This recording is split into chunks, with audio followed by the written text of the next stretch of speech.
পক্ষী মানব ইন্দোনেশিয়ান যুবক সুলাইমান। আচ্ছা বলুন তো, এরকম চমৎকার একটা পাখির গায়ের মধ্যে আপনি পানি মারছেন, আর সেই পাখিটা ডানা ঝাপটে ডানা উল্টে আপনাকে স্বাগতম জানাচ্ছে, আপনার সাথে খেলছে, এবং আপনি যে তাকে গোসল করাচ্ছেন, এই বিষয়টা সে এনজয় করছে।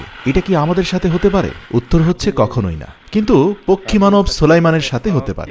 সে পাখিদের ভাষা জানে, কাকাতুয়া, ময়না, টিয়া, এমনকি কাক, মাছরাঙ্গা থেকে শুরু করে বিভিন্ন প্রজাতির পাখির জন্য সে ভিন্ন ভিন্ন মৌখিক শব্দ উচ্চারণ করে, আর পাখিগুলো দৌড়ে এসে তার হাতে বসে যায়। এ এক বিরল যোগ্যতা আল্লাহ তাআলা তাকে দান করেছেন। যুবক সুলাইমানের এই দক্ষতা যোগ্যতা দেখে নবী হযরত সুলাইমান আলাইহিস সালামের কথাও মনে পড়ে যায়। যদিও তিনি আল্লাহ প্রদত্ত বিশেষ জ্ঞানে জ্ঞানী ছিলেন, পৃথিবীর সকল জীব জন্তু এমনকি জিনজাতিরাও পর্যন্ত তার অনুগত ছিল, কিন্তু বর্তমান জামানায় এসে এভাবে পক্ষীকুলকে নিজের বিশেষ ভাষা বা শব্দ ব্যবহার করে আয়ত্তে রাখা, বশ মানানো, এটা এক নজিরবিহীন ঘটনা।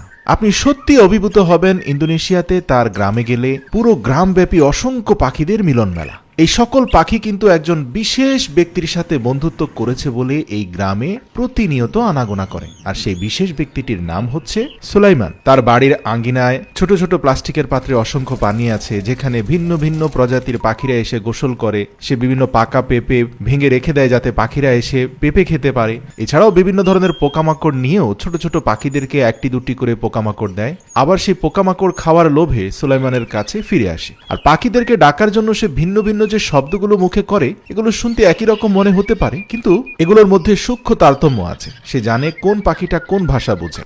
দেখবেন যে সে ইন্দোনেশিয়ান ভাষায় কিভাবে পাখিদেরকে আকৃষ্ট করতে হয়, কি ধরনের শব্দ কোন পাখি পছন্দ করে, এই বিষয়ে মানুষকে পরামর্শ দিচ্ছে। সে প্রায় তার ভিডিওতে বলে থাকে যে সে এ পর্যন্ত বেশ কিছু মানুষকে পাখিদের ভাষা শিখিয়েছে, যারা এখন কম বেশি পাখিদেরকে আকৃষ্ট করতে পারছে। সবচেয়ে ইন্টারেস্টিং লাগে যে সে হাত উঠানো মাত্রই তার বিশেষ কিছু পোষা পাখি আছে, ময়না, টিয়া, এরা দৌড়ে এসে তার হাতের উপরে বসে যায়, এবং সেখানে থাকা মাংসের টুকরো বা বিভিন্ন ধরনের খাবার তারা খেয়ে আবার চলে যায়। এমনকি তার কিছু পাখি আছে যারা অন্তত 1 থেকে 2 কিলোমিটার দূরেও তার সিগন্যাল বুঝতে পারে, সেখান থেকে উড়ে এসে তাকে সাহায্য করে। কিছু ছোট পাখি আছে, এরা তার পোষা নয়, এরা অতিথি, কিন্তু তার পোষা পাখিরা সেই অতিথি পাখিদেরকে সুলাইমানের ব্যাপারে অভয় দান করে বলেই এই নতুন পাখিগুলো দূর দূরান্ত থেকে এসে সুলাইমানের সেবা গ্রহণ করে, কারণ পাখিরা একজন আরেকজনের ভাষা বুঝে। দেখবেন কিছু কিছু পাখি এসে বিচিত্র ধরনের খেলায় মেতে ওঠে সুলাইমানের সাথে। এই যে চড়ুইটাকে দেখতে পাচ্ছেন, সে চিত হয়ে শুয়ে গেছে, সে কিন্তু অসুস্থ কোনো পাখি নয়, সে মূলত সুলাইমানের সাথে খেলছে।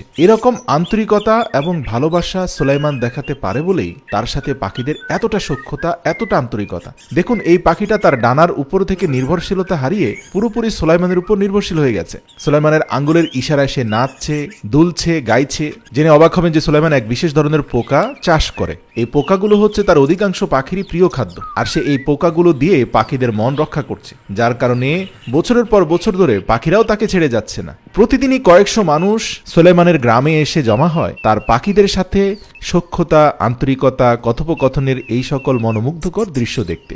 মানুষ দেখে অভিভূত হয় যে পাখিরা তার কথায় গোসল করছে, নাচছে, গাইছে, তার হাতের উপরে বসছে, তার দেওয়া খাবার খাইছে, যা সত্যি অসাধারণ। মানুষ এবং পাখির মধ্যে এতটা আন্তরিকতা, এতটা সৌহার্দ্য থাকতে পারে, তা যুবক সুলাইমানকে না দেখলে আপনি হয়তো বিশ্বাসই করতে পারতেন না।